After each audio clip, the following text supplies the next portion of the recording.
21-22 এই তিনিটা দিনত আমাৰ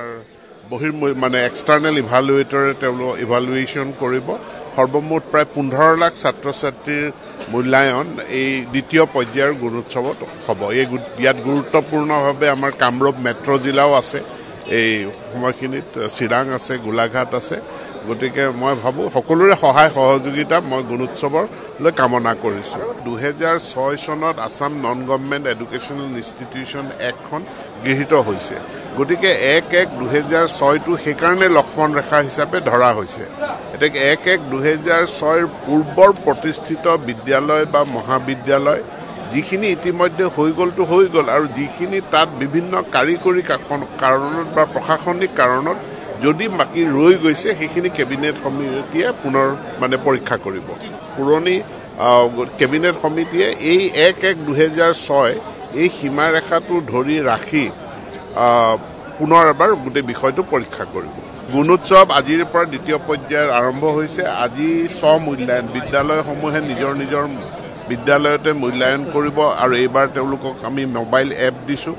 মোবাইল এপত তেওঁলোকে বহুতখিনি ডাটা এন্ট্ৰি কৰিব যিখিনি এক্সটাৰ্নেল ইভালুৱেটৰে চেক কৰি এপ্ৰুভ কৰিব 20-21-22 এই তিনিটা দিনত আমাৰ বহিৰ্মূল্যায়ন হ'ব প্ৰায় 15 লাখ ছাত্ৰ ছাত্ৰীৰ মূল্যায়ন এই দ্বিতীয় পৰ্যায়ৰ গুণোৎসৱত অনুষ্ঠিত হ'ব মই সকলোকে সহায় সহযোগিতাৰ বাবে আহ্বান জনাইছো নিৰ্দিষ্টভাৱে আমি এইবাৰ এডিশ্যনেলি যে ইউনিফৰ্মৰ গুণাগুণৰ ওপৰতো এটা নম্বৰ দিয়াৰ ব্যৱস্থা কৰিছো যাতে কাৰণ আমি ইউনিফৰ্মৰ কোৱালিটিটো আমি ইম্প্ৰুভ কৰিব বিচাৰিছো ইউনিফৰ্মৰ পইচা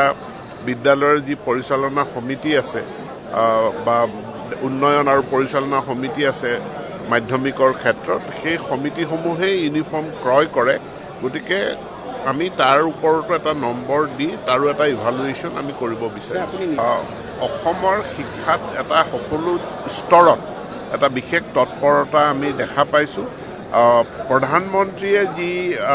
মানে পৰীক্ষা পে চৰ্চা প্ৰত্যেকবাৰে অনুষ্ঠিত কৰে আমি বহুত এইবাৰ প্ৰচাৰ কৰিছো যে শিক্ষক ছাত্ৰ ছাত্ৰী আনকি অভিভাৱক তেওঁলোককো এই পৰীক্ষা পে চৰ্চাত অংশগ্ৰহণ কৰিব বুলি আহ্বান জনাইছো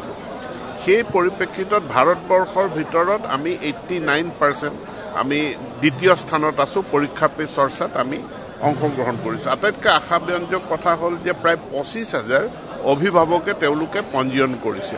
আমাৰ যথেষ্ট সংখ্যক ছাত্ৰ ছাত্ৰীয়ে প্ৰধানমন্ত্ৰীৰ এই পৰীক্ষা পে চৰ্চাত অংশগ্ৰহণ কৰিব এইটো এটা ইংগিত বহন কৰে যে আমাৰ বিদ্যালয়সমূহত শিক্ষাৰ গুণগত মানদণ্ড আগতকৈ বহুত উন্নত হৈছে আমি অলৰেডি 36,000 ট্ৰেন্সফাৰ আমি সম্পন্ন কৰিলোঁ আইনখনতে এইটো কথা লিখা আছে যে এই বদলীকৰণ বন্ধৰ সময়ত হ'ব গতিকে আগন্তুক গৰম বন্ধৰ সময়ত আমাৰ দ্বিতীয় পৰ্যায়ৰ বদলীকৰণবিলাক হ'ব আৰু তাৰ কাৰণে আবেদন গ্ৰহণ কৰাৰ বাবে পৰ্টেলটো আমি 1-2 দিনতে খুলি দিম